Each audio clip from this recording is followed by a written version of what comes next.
Manajemen PT Freeport Indonesia dan 13 pegawai Dinas Tenaga Kerja Provinsi Papua serta Dinas Ketenagakerjaan Kabupaten Mimika diduga terlibat gratifikasi dalam kasus mogok kerja sebanyak 8.300 buruh. Dalam konferensi pers pada Senin 3 Februari 2025 di Kota Jayapura, Direktur LBH Papua Emmanuel Gobay yang didampingi para buruh PT FI mengungkapkan sebanyak 3 temuan terkait dugaan gratifikasi yang dilakukan manajemen PT Freeport Indonesia kepada sebanyak 13 pegawai Dinas Tenaga Kerja Provinsi Papua, termasuk penjabat kepala dinas saat itu dan pegawai Dinas Tenaga Kerja Mimika Provinsi Papua Tengah. Temuan pertama adalah penggunaan jasa pengacara PT Freeport sebagai pengacara Dinas Tenaga Kerja Provinsi Papua sebagai terlapor dalam kasus mogok kerja 8.300 buruh. Temuan kedua adalah tindakan maladministrasi yang dilakukan Dinas Tenaga Kerja dan Gubernur Papua di mana mengabaikan atau tidak menjalankan perintah Komisi ASN atas pelanggaran yang dibuat. Perintah yang tidak dijalankan Dinas Tenaga Kerja adalah tidak menerbitkan surat nota 2 yang menunjukkan hasil investigasi dari tim pemeriksa Disnaker yang di dalamnya juga memuat keputusan berisi perintah kepada PT Freeport untuk mempekerjakan kembali 8.300 buruh dan memberi hak-hak mereka.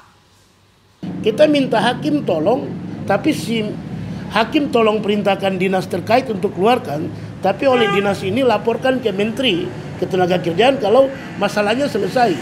Padahal dia tidak menjalankan peraturan menteri tentang nota 2 yang harus diterbitkan.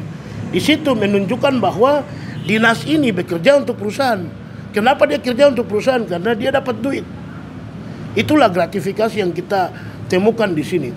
Dan itu bukan kita yang temukan, tapi ini hasil pemeriksaan dari inspektorat. Berapa jumlahnya pun kentara ini di dalam sini. Duit yang kemudian diberikan kepada beberapa orang-orang yang masuk dalam kategori sebagai pegawai Dinas Ketenagakerjaan. Ini kepala dinasnya yang paling pertama nih, Pak Omaladwani Ladamai. Itu kepala dinasnya. Jadi ada kurang lebih 13 orang yang menerima gratifikasi ini. Dan beliau ini juga yang kemudian tidak menerbitkan nota 2. Atas tidak menerbitkan nota 2 itulah kemudian menjadi bencana bagi anak istri dari 8.300. Pada temuan gratifikasi yang ketiga yang termuat dalam laporan hasil audit Inspektorat Provinsi Papua tertanggal 21 Juni 2021, namun baru diterima LBH Papua pada 13 Januari 2025, tercatat Kepala Dinas dan staf perindustrian, perdagangan, koperasi, UMKM, dan tenaga kerja Provinsi Papua menerima gratifikasi total senilai lebih dari 91 juta rupiah. Sehingga kami setelah telusuri dan pelajari rupanya ada 2 kali temuan gratifikasi yang terjadi. Yang pertama itu berjumlah 29.621.200 rupiah. Itu diberikan oleh Freeport kepada Kepala Dinas Perindustrian Perdagangan Koperasi UMKM dan Tenaga Kerja Provinsi Papua untuk mengikuti 3 kegiatan di Jakarta. Kegiatan pertama yaitu kegiatan mediasi permasalahan ketenagakerjaan Direktorat Jenderal Pembinaan Hubungan Industrial dan Jaminan Sosial Ketenagakerjaan pada tanggal 17 sampai 28 Juli 2020. Itu yang pertama. Yang kedua, dalam rangka menghadiri undangan rapat koordinasi pelaksanaan kegiatan Pekan Sagu Nasional untuk menjadi narasumber dalam summiting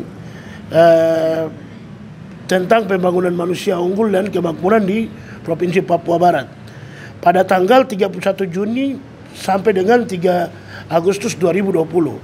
Terus yang ketiga, bahasan tindak lanjut status aksi mogok kerja tahun 2017 di Direktorat PPHI Ketenagakerjaan Republik Indonesia pada tanggal 2 sampai 5 September 2020 di Jakarta. Dan yang kedua, diduga adanya pemberian fasilitas berupa akomodasi dan transportasi senilai 62.452.400 rupiah yang diberikan oleh PT Freeport Indonesia kepada staf pada Dinas Perindustrian, Perdagangan dan Koperasi dan Ketenagakerjaan Provinsi Papua.